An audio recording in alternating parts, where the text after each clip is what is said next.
우리는 오늘 추수감사주일을 맞이했습니다. 추수감사주일이라고 하면 이 풍성한 곡식과 가득 찬 창고 넘치는 기쁨을 상징하는 날이죠.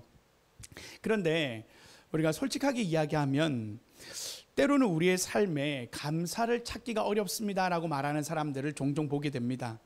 목사님, 저는 여전히 어려워요. 아무것도 나아진 게 없어요. 기도에도 응답이 없어요. 이런 말씀을 하시는 분들이 많습니다. 지금 이 순간에도 우리가 병상에 누워 계신 분들이 계시지요. 우리 황우희 목사님이 어제 병원에서 퇴원하셨답니다. 할렐루야. 지금 아마 영상을 보고 계신데 너무 축하드립니다. 하나님이 며칠 빠르게 그리고 회복도 빠르게 해서 퇴원하셨습니다. 그럼에도 불구하고 어제 이제 통화를 하는데 집이 이제 병원이 되고 있대요. 병원의 수준으로 이렇게 병상을 만들어서 누워서 할 수 있도록 하는 시스템을 구축한대요. 그리고 이제 또 적응을 해야 되잖아요. 그러니까 병원에서는 다 도와주는데 이제 홀로 또 이렇게 또 가족들과 함께 이 모든 시스템을 또 만드는 과정이고, 또 집에서의 이런 시스템을 잘 만들어야 되니까요. 기도 많이 해주시고요. 또 회복하는 데 있어서 원래는 조금 더 걸리는데도 황호 집사님이 이제 걷는 것들을 안 하니까, 걸으면 또 젊은 분들 막 걸으니까 사고가 나거든요. 그런데 이제 황호 집사님과 약속하고 일찍 퇴원하셔서 빨리 다시 일상으로 돌아오시려고 노력하고 계신데 기도해 주시면 좋겠어요. 처럼 우리의 삶에는 여전히 통증과 또 여러 하루하루 병상에서 씨름하는 분들이 계셔요. 때로는 경제적으로 어려워하는 사람들도 있습니다. 월급이 들어오는 대로 이자 나가기 바쁘고 생활비를 빼고 나면 남는 게 없는, 저축은 할 수 없는 분들도 계셔요. 그리고 때로는 우리의 삶에 억울한 고발과 고소로 인해서 마음이 찢어질 듯하게 어려운 분도 계십니다. 잘못한 것이 없는데 오해를 받고, 때로는 선의로 한 일이 악으로 돌아오는 일도 있어요. 그리고 우리의 삶에 관계의 상처로 인해서 눈물을 흘리는 분들도 계십니다. 가족의 문제, 자녀의 문제, 때로는 직장의 문제로 밤잠을 설치는 분들 계셔요.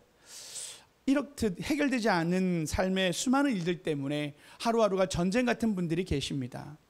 현실은 하나도 바뀌지 않았는데 추수감사주의를 보내며 감사하라고요. 감사가 밥 먹여줍니까?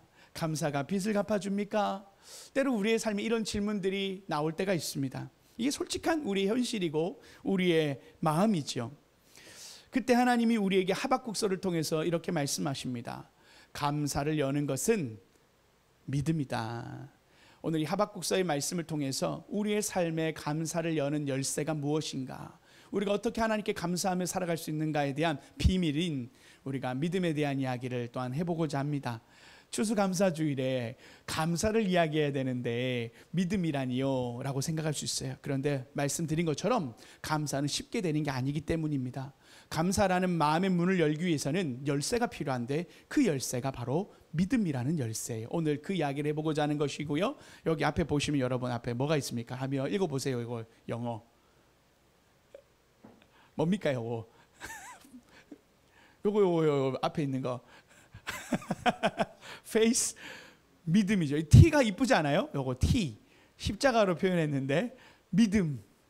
그래서 지난주 우리가 어떻게 믿음을 확신할 수 있는가에 대한 이어서 믿음에 대한 이야기가 오늘 우리의 삶의 감사로 이어지게 하는 열쇠다라는 것으로 오늘 설교를 함께 여러분과 나누고자 합니다. 여러분, 우리가 하박국 하면 어떤 사람입니까? 이 찬양으로 유명한 분이에요. 비록 무화과가 무성치 못하며 라고 하는 이 찬양의 가사를 우리가 아름다운 가사로 우리가 다 알고 있는데, 이 시가 사실은 하박국이 지은 이 시가 감사해서 터뜨린 것이 아니라 얼마나 절망의 시대에서 이 고백을 했는지를 오늘 이 하박국서는 이야기하고 있습니다. 하박국이 활동했던 시간은요, 예수님 오기 전 600년 전의 사람입니다. 600년 전, 예수님 오시기 전 600년 전 여호와김 시대에 말씀을 전한 하나님의 선지자인데요, 이 시기가 성경 역사 중에 가장 암울한 시기를 뜻합니다. 그래서 하박국서 1장 4절에 보면 이런 말씀이 있죠. 함께 읽어볼까요? 시작. 이는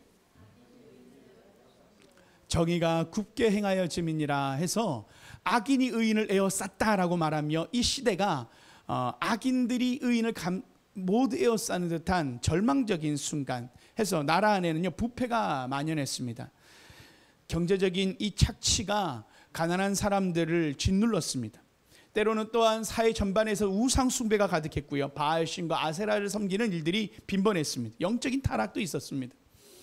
그래서 정의가 무너지고 불의가 판을 치고 정치적으로나 경제적으로나 영적으로 모든 것들이 뒤틀린 시대가 바로 이 하박국 시대였습니다. 그때 17절에 이 말씀이 3장 17절에 이 말씀이 또한 나오는 거예요. 비록 함께 다시 이 말씀 중요하니까 한번 읽어볼까요? 시작. 비록 무화과 나무가 무성하지 못하며 포도나무에 열매가 없으며 감람나무에 소출이 없으며 밭에 먹을 것이 없으며 우리의 양이 없으며 외양간에 소가 없을지라도. 여러분 이거 하나하나를 좀 뜯어볼 필요가 있어요. 이 무화과 나무가 무성하지 않는다라는 말을 우리가 생각할 때 여러분 어떤 생각이 떠오르십니까? 저는 우리 박정희 목사님 가지고 왔던 무화과가 생각납니다. 지금 무화과 즙을 열심히 먹고 있잖아요 우리가. 제가 이 말씀을 준비하는데 이 무화과 하니까 딱 우리 그 먹었던 무화과가 생각나는 거예요. 근데 이 무화과를 먹으면서 여러분 생각 가운데 가장 드는 생각은 달다라는 거잖아요. 단 음식이에요. 이 무화과는 단 음식인데 이것이 바로 기본의 영양 공급을 뜻하는 그 나무의 그 열매입니다. 그래서요 이 무화과 나무의 열매가 없다라는 것은 기본 영양 공급이 끊어졌다라는 뜻이기도 합니다. 그리고 이어서 포도나무의 열매가 없다라고 하는데 이 포도나무는요 가장 언제 쓰였냐면 예배나 결혼식이나 축제와 기쁨의 상징의 모든 순간들마다 이 포도주가 쓰였는데 포도나무의 열매가 없다라는 것은 축제가 사라진 시대를 이야기합니다. 그리고요 감람나무의 소출이 없다라고 이야기하는 이 감람나무는요 올리브유의 원재료죠. 그래서 식용유라든지 연료라든지 의료에 사용됐던 기름이라든지 제사에 사용된 기름이라든지 화장품의 원료든지 생활의 모든 영역의 필수품이 바로 이 감람나무의 열매였어요. 그래서 기름이었는데 이것이 떨어졌다라는 거예요. 계란 못 굽는 겁니다. 뭐 음식을 하기가 기름이 없으니까 하기가 어려운 거예요. 감람나무의 열매가 그쳤다는 건 바로 그런 의미입니다. 그리고요 밭에 식물이 없다라는 이 말 통해서 밀과 보리가 주식인 곡물이 생산적인 모든 면에서 다 흉년이 들고 먹을 것이 없는 국가적인 재앙을 이야기하는 겁니다. 밭에 식물이 없는 상태입니다. 그리고 나아가 우리의 양이 없다라는 것. 여러분 우리가 생각할 때 이 우리의 양은 단순히 양이 아니에요. 가난한 사람들에게는 이 양 한 마리가 얼마나 소중하냐면 우유를 얻는 통로였고요. 그리고 고기가 되는 그 양의 고기가 단백질의 섭취였고요. 그리고 양털을 깎아서 의복을 만들었는데 이 양이 없다라는 것은 가난한 가정의 생계 수단이 끊어졌다라는 것을 이야기합니다. 이 양이 없다라는 건 유목민들에게는 너무나도 어려운 상황이었던 거죠. 그리고 마지막으로 외양간에 소가 없다. 이 노동력의 붕괴를 의미하는 뜻의 이 소가 쓰이는데 소는 여러분 이 경작하는데 밭을 가는데 매우 중요하잖아요. 짐을 옮기고 나무를 운반하는 되게 중요한 시스템이었어요. 그런데 이게 소가 없다는 것은 바로 경제 시스템 자체가 무너졌다는 것을 상징합니다. 식량도 사라지고 축제도 없어지고 경제 기반도 무너지고 제사와 예배, 축제 모든 행사가 사라지고 생계의 마지막 방어선까지 무너진 상황, 국가의 모든 경제적인 시스템까지 노동력까지도 붕괴한 상황이 바로 이 하박국이 맞이하게 됐던 시대였다라는 거예요. 오늘날 좀 쉽게 얘기하면 월급이 끊어지고 직장이 망하고 그리고 모든 내가 투자했던 것들이 실패하고 내 건강마저 흔들리고 가정이 깨어지고 사회의 모든 기반과 시스템이 붕괴되어지고 미래가 보이지 않는 상황을 뜻하기도 합니다. 그게 하박국 시대였다라는 겁니다. 불경기 하잖아요. 그게 하박국 시대였어요. 최악의 불경기가 바로 하박국 시대였다라는 겁니다. 하박국 시대 이후에 나라가 망하거든요.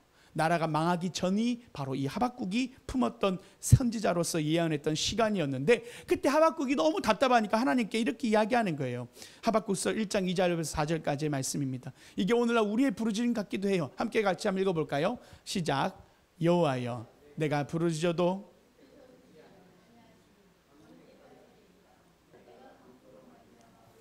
주께서 구원하지 아니하시니이다. 어찌하여 내게 죄악을 보게 하시며 폐역을 눈으로 보게 하시나이까. 겁탈과 강포가 내 앞에 있고 변론과 분쟁이 일어났나이다. 하박국이요 하나님께 대들어요. 하나님께 원망합니다. 하나님께 따집니다. 하나님 이게 지금 부르짖어도 하나님 왜 이게 해결되지 않습니까? 라고 하는 하나님 앞에 신성모독처럼 하나님 앞에 이렇게 하는 선지자를 보기는 어려운데 하박국은 너무 답답한 나머지 하나님께 이렇게 대들었어요.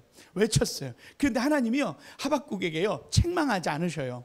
너희 이런 버릇없는 이렇게 하지 않으셔요. 오히려 하나님이 하박국에게 대답을 해주십니다. 그 이야기가 바로 하박국 1장 2장 3장까지의 이야기에 하나님과 하박국의 대화가 바로 하박국서입니다. 기회가 되시면 하박국서를 한번 꼭 읽어보시면 좋겠어요. 하박국에게 하나님이 이렇게 대답하세요. 하박국 1장 5절의 말씀입니다. 말씀 함께 읽어볼까요? 시작. 여호와께서 이르시되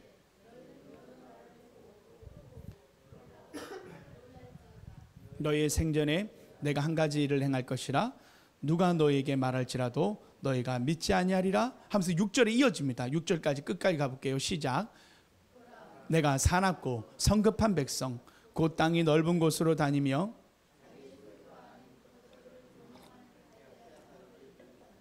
네, 하박국아 네가 보기에는 상황이 방치되는 것 같아 보여도 나는 이미 움직이고 있단다 라는 말씀으로 이야기를 합니다. 그러면서 하나님께서는 내가 악을 바라만 보고 있는 것이 아니다. 내가 이 악을 심판할 것이다. 내가 바벨론이라는 나라를 도구로 들어 사용할 것이다 라고 하나님이 지금 이 나라가 악이 정의 의를 둘러쌌습니다 라고 말하는 이 패역한 시대 가운데 하나님의 음성을 처음으로 듣게 돼요. 우리나라를 이 악한 자들이 정치주자들과 경제를 착취하는 모든 그런 악한 자들을 하나님이 심판하시겠다라는 대답을 듣는 겁니다. 하나님 어떻게 악인이 의인을 둘러쌉니까? 라는 이 답답함 속에 있었던 이 하박국의 마음에 하나님의 응답은 바벨론이라는 나라를 통하여 이스라엘 나라를 심판하겠다라는 메시지를 듣게 됩니다. 겉으로 보면 듣기 좋은 말일 수 있어요. 하나님이 악을 심판하신다고 하니까. 그런데 갑자기 하박국에게는 더 답답한 질문이 생기게 됩니다. 그게 17절 말씀이에요. 17절 말씀 한번 읽어봅시다. 시작. 그가 계속하여 여러 나라를 무자비하게 멸망시키는 것이 옳으니까. 하박국이요 하나님 그가 이 바벨론을 의미합니다. 그 바벨론이 이 당시에 강대국이었어요. 아수르를 무너뜨리고요 니느웨를 무너뜨리고 지금 최강대국으로 번성했던 나라가 바로 이 바벨론인데 하나님 그가 그물을 떨고는 계속하여 여러 나라를 무자비하게 멸망시키는 것이 옳으십니까? 옳은 것입니까? 다시 말하면 우리나라가 이 바벨론에게 멸망당하는 게 옳은 일입니까? 하나님 우리 악을 심판하는 건 좋은데 어떻게 악인이 우리를 심판합니까? 선한 사람이 우리를 심판하면 내가 받아들이겠는데 우리나라가 어떻게 저 하나님 믿지 않는 악한 나라가 지금도 세상을 힘들게 하는 저 바벨론이라는 나라를 통하여 우리나라를 심판하십니까? 라는 더 암울한 이 하나님의 음성 앞에 바벨론 앞에 그 절망적인 상황을 하나님이 예언하실 때 하박국의 마음은 더 힘들었어요. 하박국의 마음이 더 힘든 거예요. 꼭 이런 거 있잖아요. 우리가 예수님 잘 믿다가 예수님 안 믿고 우리 자녀가 하나님 우리 자녀가 예수님 잘 믿게 해주세요 하고 있는데 우리 자녀가 안 좋은 일이 일어난 직장에서 잘리는 거예요. 아니면 뭐 교통사고 당하는 거예요. 그때 하나님이 내가 그렇게 너의 자녀를 돌아오게 할 거야 라고 하면서 때리시는 거예요. 그러면 이게 마음이 이게 좋은 게 아니듯 부모의 마음에 하나님 어떻게 그래도 그렇게 할 수 있습니까? 잘 돼야죠 이런 생각할 수 있잖아요. 그런 것처럼 하나님 어떻게 우리나라가 잘못을 했지만 어떻게 하나님 채찍이 너무 아픕니다. 그리고 하나님이 저 악한 나라를 통해서 어떻게 우리나라를 이렇게 때리십니까? 라고 하는 이 답답한 질문을 또 이어갔던 거죠. 그때요 하나님이요 하박국 가운데 주시는 말씀이 있어요. 그것은 2장 8절이에요. 하박국 2장 8절에 이게 이제 완성입니다. 하나님의 대답이에요. 함께 읽어볼까요? 시작. 네가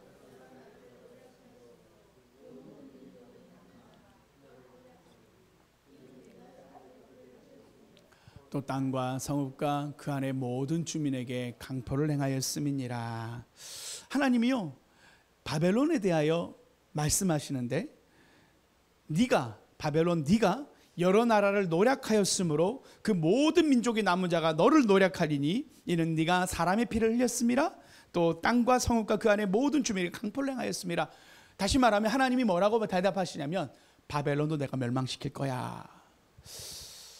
하박국에게 있었던 그 마음의 답답한 질문에 하나님 답변이 뭐냐면 내가 바벨론을 결국은 멸망시킬 거야. 그 대답을 다 듣게 됩니다.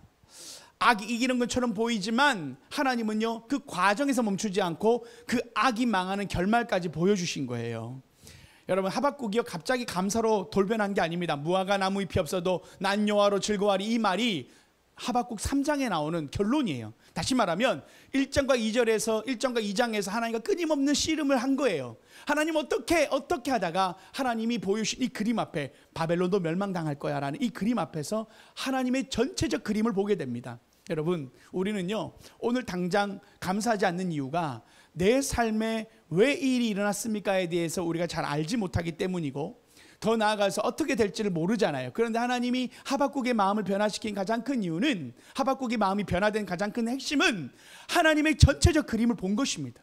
하나님의 전체적 그림을 하박국이 깨닫고 나니까 난 여호와로 즐거워합니다. 이게 고백이 나온 거예요. 그게 3장의 결론이 된 것입니다. 여러분, 그래서요 우리가 뭘 바라봐야 되냐면 하나님 주시는 약속의 말씀이 오늘 우리에게 주신 게 뭐냐면 내가 일하고 있다예요. 내가 일한다, 내가 보고 있다예요. 지금 내가 너의 삶을 알고 있다라는 거예요. 내가 너의 삶에 침묵하는 게 아니라 너의 삶에 잘못된 것들, 그것을 내가 방치하는 게 아니라 너의 삶을 내가 도와줄 것인데, 내가 다 하나님의 때에 하나님이 전체적 그림 속에 너의 삶이 있다라는 이 말씀을 오늘 우리가 듣고 있는 겁니다. 여러분, 당장 힘들고 어려우면 하나님이 안 계신 것 같잖아요. 하나님 일하지 않는 것 같잖아요. 그런데 하나님이 아니야, 내가 일하고 있어. 내가 너의 삶에 큰 길을 만들어 줄 거야 라고 하시는 이 그림을 오늘 하박국이 들은 거예요. 그러니까 하박국의 마음이 풀리게 됩니다. 여러분, 오늘 하나님도 우리에게 주시는 이 약속의 말씀이 있어요. 지금도 하나님은 우리를 위해서 일하고 계시고, 더 중요한 말씀이 뭔지 아세요? 하나님이 온 세상을 다스리신다라는 거예요. 하나님이 지금도 온 땅을 통치하신다라는 이 말씀 앞에 하박국이 깨닫게 된 거예요. 아, 하나님이 안 계신 게 아니구나. 내 삶을 다스리시는 분이 계시구나. 여러분, 우리의 삶에 지금도 보이지 않는 어려움들이 때로는 우리를 지치게 하고 힘들게 할 때 하나님 어디 계십니까? 우리가 그렇게 때로는 원망하고 하박국처럼 질문을 내립니다. 그럴 때 하나님이 우리에게 주시는 말씀의 약속이에요. 내가 이 땅을 통치하고 있단다. 내가 다스린단다. 오늘 이 약속의 말씀을 통해서 우리에게 주시는 가장 중요한 약속의 말씀이에요. 그러면서요 하박국서 2장 4절에 하나님이 이렇게 카운터 펀치를 날리십니다. 이 말씀 함께 읽어봅시다. 시작. 의인은 여러분, 이게 오늘 제일 중요한 말씀이에요. 다시 띄워볼래요? 뭐라고요? 의인은. 여러분, 우리 그리스도인들은 삶의 태도와 방향과 자세가 있는데 그건 뭐냐면 믿음이에요. 오직 의인은 잘 된다 이게 아니에요. 오직 의인의 삶의 자세는, 오직 의인은 믿음으로 산다라고 이야기하면서 그 믿음은 오늘 하박국이 바라본 것처럼 하나님의 통치와 다스림을 믿음으로 살아가는 삶, 그게 감사의 중요한 열쇠가 된다라는 거예요. 여러분, 믿음이 없이 우리가 하나님께 감사하기는 어렵습니다. 믿음은 하나님이 지금도 살아계시고 다스리시고 하나님이 통치가 나의 삶에 있다라는 사실을 믿는 믿음으로 오늘을 살아가는 거예요. 우리의 삶이 모든 것이 이루어져서 우리의 삶의 모든 게 변화되고 응답되어져서 살아가는 게 아니라 의인의 삶은 하루하루가 믿음의 삶이라는 거예요. 그게 하나님이 우리의 삶을 향하여 가르쳐 주시는 가이드라인이에요. 의인의 삶은 믿음으로 사는 거란다. 보이지 않는 걸음을 걸어갈 때 하나님의 이 다스림을 믿음으로 보는 거란다. 그러면서요 하박국서 2장 3절에 그 믿음에 대해서 조금 더 추가적으로 설명합니다. 이 말씀도 같이 읽어봅시다. 시작. 이 묵시는 정한 때가 있나니.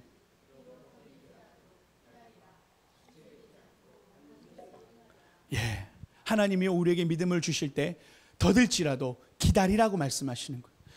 지체되지 않고 응답하리라고 하시는 하나님의 약속의 말씀을 오늘 하박국에게 주시는 거예요. 기다려라, 기다려라, 응답된다. 다시 말하면 바벨론이 결국은 멸망당합니다. 바벨론을 향한 하나님의 심판의 끝이 있었어요. 그런데 우리가 가장 하지 못하는 삶의 우리의 답답함의 이유는 기다리지 못하기 때문이에요. 조급하기 때문이에요. 염려되기 때문이에요. 근데 하박국을 향하여 하나님 앞에 오늘 그 마음의 변화가 일어난 이 말씀의 모든 여정 속에, 그 마음의 그 과정 속에 하나님이 내가 반드시 응답할 것이다 라는 약속을 주신 거예요. 그때 하박국이 18절, 3장 18절에 이렇게 고백하게 되는 겁니다. 하박국서 3장 18절 마지막 함께 다시 한번 이 말씀 읽어봅시다. 시작. 나는 즐거워하며 나의 구원의 하나님으로 말미암아 기뻐하리로다. 아멘. 여러분, 하박국이 무화과 나무에 열매가 없어서 기뻐한 게 아니에요. 하박국이 아무것도 없어서 그냥 단순히 낙관주의자라서 기뻐한 게 아니에요. 오직 의인은 믿음으로 산다라는 그 믿음 앞에, 하나님은 지금도 일하고 계시다 기다려라 하시는 그 하나님의 약속 앞에 오늘도 믿음으로 살아가는 삶의 그 자세가 기다림이요 하나님의 통치를 믿고 신뢰함으로 살아가는 그의 삶이었기에 난 여호와로 즐거워한다는 고백이 일어날 수 있었다라는 겁니다. 여러분, 놀라운 건 뭔지 아세요? 하박국이 이 고백을 하고 나면 우와, 하나님이 감옥문도 열고 상황이 완전히 변화되고 감사했으니까 다 열려야지라고 생각할 수 있잖아요. 그런데 놀라운 건 뭔지 아세요? 바벨론의 침공에 의해서 정말로 이스라엘 나라가 멸망당합니다. 더 좋은 상황이 된 게 아니라 나라가 멸망당했어요. 하박국이 하나님께 감사했는데 무화과 나무에 없어도 난 여호와로 즐거워하리라 했어요. 근데 그 다음이 뭐냐면 망했어요, 나라가. 아니, 어떻게 그런 일이 있었어요? 하나님, 내가 감사하고 찬양하고 기도하면 하나님 나라가 멸망당하는 게 아니라 더 잘 돼야죠 라고 할 수 있잖아요. 우리의 상황이 더 좋아져야 된다 생각할 수 있잖아요. 그런데 나라가 멸망당했어요. 이게 말이 돼요? 이게 믿음의 삶이에요? 여러분, 저는 우리 훈장한 소망 성도들과 함께 우리 황호 집사님도 계시고 하는데, 여러분, 우리가 그리스도인으로 잘 살면, 잘 믿음으로 하면, 우리 그리스도인들이 개척교회 하면 잘 살아야 하잖아요. 뭔가 그런 마음에 하나님을 섬기고 주의 일을 하면 잘 살아야 되잖아요. 아니라는 거예요. 이상해요. 때로는 우리의 가정의 경제가, 우리의 건강이 안 좋을 때가 있다라는 거예요. 근데 놀라운 것은 여러분, 여기서 그러면 하박국이 실패한 것이냐, 하박국의 인생에 이것이 잘못된 믿음의 선포였느냐? 아니에요. 여러분, 놀라운 건 뭔지 아세요? 먼저 우리가 하박국에 대해서 조금 이 사람이 어떤 사람인가를 유추할 수 있는 본문의 말씀이 하박국 3장 19절입니다 하박국 3장 19절 말씀을 한번 볼까요? 이 말씀 읽어봅시다. 시작.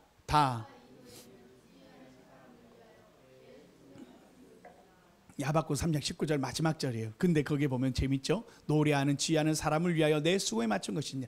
하박국은요, 아버지가 누구인지 몰라요. 아버지에 대해서 성경에 나오지 않아요. 보통은 누구의 아들 누구, 그래서 이게 제사장 가문인지 왕족인지 다 이게 유추가 되는데, 하박국은 그냥 그런 이름이 없어요. 다시 말하면 무명인 사람이었어요. 그냥 누구도 잘 모르는, 어디에 출처가 어딘지 모르는 분이에요.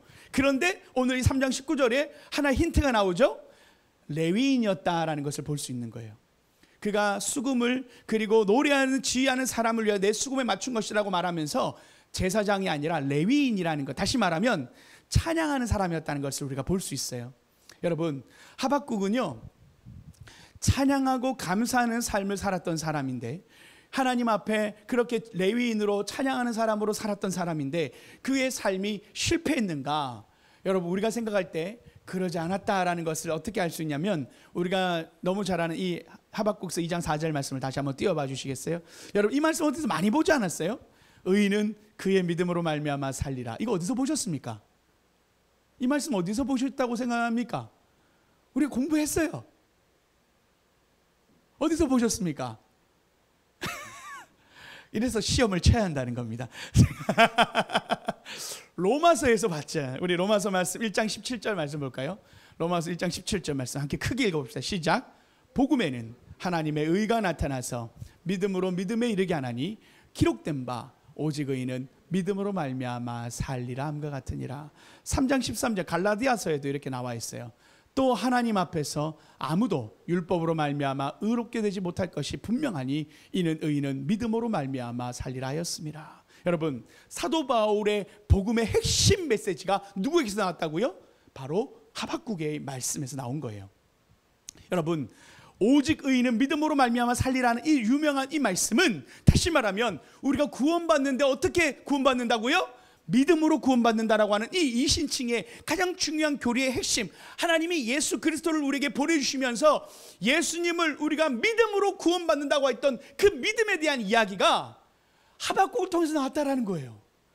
누구를 통해서요? 감사하는 사람을 통해서, 찬양하는 사람을 통해서. 하나님 앞에 실패한 상황처럼 내 상황이 변화되지 않았다고 생각할 수 있었지만 하박국의 그 믿음의 고백과 하나님이 주셨던 그 말씀의 통로로 하박국을 하나님이 사용하셨다라는 거예요. 우리 인류 전체의 구원을 위하여 오직 의인은 믿음으로 산다는 이 유명한 교리가, 이 말씀의 하나님의 가르침이 바로 하박국을 통하여 계시처럼 나타났다라는 겁니다. 여러분, 이게 얼마나 대단한 일입니까? 여기서 우리가 끝나지 않아요. 종교개혁자였던 루터도요, 이 말씀을 붙잡았어요. 1500년 후에 종교개혁을 했던 그 마틴 루터가 이 로마서 1장 17절 구원은 행위가 아니라 믿음으로 얻는다라는 놀라운 사실을 하나님 앞에 깨닫고 종교개혁을 일으킨 거 아닙니까? 면죄부에 돈이 떨어지는 소리로 구원받고 받지 않고 이런 것들은 다 잘못된 것이다. 로마서의 말씀을 보니까 행위로 구원받는 게 아니라 믿음으로 구원받는 거라는 사실을 다시 한번 깨닫게 되는 거예요. 여러분, 그래서 루터가 종교개혁을 일으킨 거잖아요. 그래서 여러분 보세요. 중요한 순간순간마다 사도 바울의 복음의 그 진수를 던질 때 오직 의인은 믿음으로 산다라는 이 말씀과 루터의 종교개혁에도 오직 의인은 믿음으로 산다는 이 말씀 앞에 세상 인류가 변화되었고 하나님의 구원의 역사가 이루어졌습니다. 여러분, 하박국의 고백이 실패였습니까? 나는 여호와로 말미암아 즐거워한다, 이 고백이 실패가 아니라는 거예요. 하박국이라는 놀라운 하나님의 선지자를 통하여 인류 역사를 구원하는 통로로 삼으신 거예요. 그래서 여러분, 하박국 3장 19절 전반절에 읽지 않았던 말씀이 있어요. 이게 하나님 우리에게 준 비밀입니다. 말씀 읽어볼까요? 시작. 주 여호와는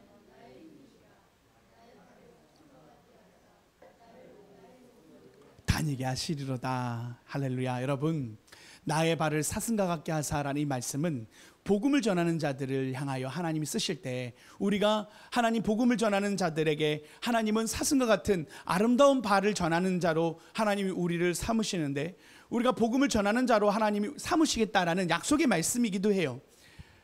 나의 발을 사슴과 같게 하사 하나님의 복음을 전하는 자들로 아름다운 발로 사용하시듯 하박국은 쓰임받았습니다. 하박국은 감사로 하나님께 쓰임받은 사람이 되었어요.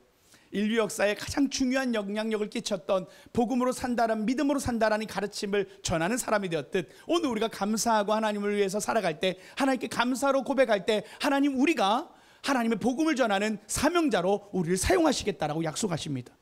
여러분, 이게 놀라운 신비입니다. 어떤 사람을 쓰신다고요? 완전한 사람이 아니에요. 돈 있는 사람이 아니에요. 하나님이 누구를 쓰시냐면 감사하는 사람이라는 거예요. 하나님을 찬양하는 사람을 하나님 쓰시겠다라는 거예요. 오늘 우리의 삶을 향하여 하나님은 우리 안에 감사로 다시 한번 우리의 삶을, 하나님은 우리의 삶의 자세를 바꾸기를 원하시는데, 감사가 일어나지 않고 우리 감사가 없다고 생각하는 우리의 현실 속에서 믿음의 눈을 들어 하나님이 지금도 다스리시고 지금도 나의 삶을 통치하고 계시다라는, 준비하고 계시다라는 이 믿음으로 살 때 우리는 우리의 삶에 하나님 앞에 감사가 열리게 되는 놀라운 은혜를 우리가 경험하게 됩니다. 그리고 하나님은 이 감사하는 자를 통해서 하박국처럼 인류 역사에 하나님의 놀라운 구원의 통로로, 복음의 통로로 우리를 사용하시겠다 약속하십니다. 여러분, 오늘 우리가 이제 다시 한번 이 추수감사절을 맞이해서 하나님 앞에 감사할 것이 없다, 감사의 제목이 없다 생각하는 분들이 계십니까? 하나님 앞에 믿음의 눈을 들어서 하나님이 지금도 나를 붙잡고 다스리고 결국은 하나님이 일하신다라는 믿음으로, 오직 의인은 믿음으로 산다라는 이 믿음 붙잡고 하나님 앞에 믿음의 눈을 들면, 여러분, 우리도 난 여호와로 즐거워하리의 고백으로 변화될 줄 믿습니다. 지금 당장 감사가 보이지 않고 힘들어서 눈물 흘리는 분들에게 하나님이 오늘 주신 약속입니다. 내가 다스리고 있다. 내가 너의 삶에 일을 하고 있다. 하나님이 지금도 기다리라고 말씀하시는 그 하나님의 음성을 여러분 듣고 우리의 감사를 포기하지 맙시다. 하나님 앞에 이 추수감사절에 하나님 앞에 다시 한번 감사가 회복되어지고 하나님 찬양이 회복되어져서 난 여호와로 즐거워하리. 비록 상황이 변화되지 않아도 난 여호와로 즐거워하리. 나의 결과가, 나의 삶의 여전히 형통하지 않아도 난 여호와로 즐거워하리. 우리의 믿음의 고백을 올려드릴 때 하나님이 여러분을 통하여, 우리를 통하여 하나님의 놀라운 구원의 도구로, 하나님의 입술로 우리의 삶을, 우리의 인생을, 우리의 가정을, 우리 공동체를 사용하실 줄 믿습니다. 하나님께 쓰임 받는 인생 되기를 원합니다. 하나님 앞에 놀라운 그 복음의 하박국서에서 시작되었다라는 이 놀라운 진리가 오늘 우리를 흥분케 합니다. 여러분, 하나님 쓰시는 사람은 감사하는 사람입니다. 하나님께 찬양하는 사람입니다. 오늘 다시 한번 우리가 이유가 있어서가 아니라 믿음으로 찬양하며 승리하는 저 여러분 되시길 축복합니다. 함께 기도하시겠습니다.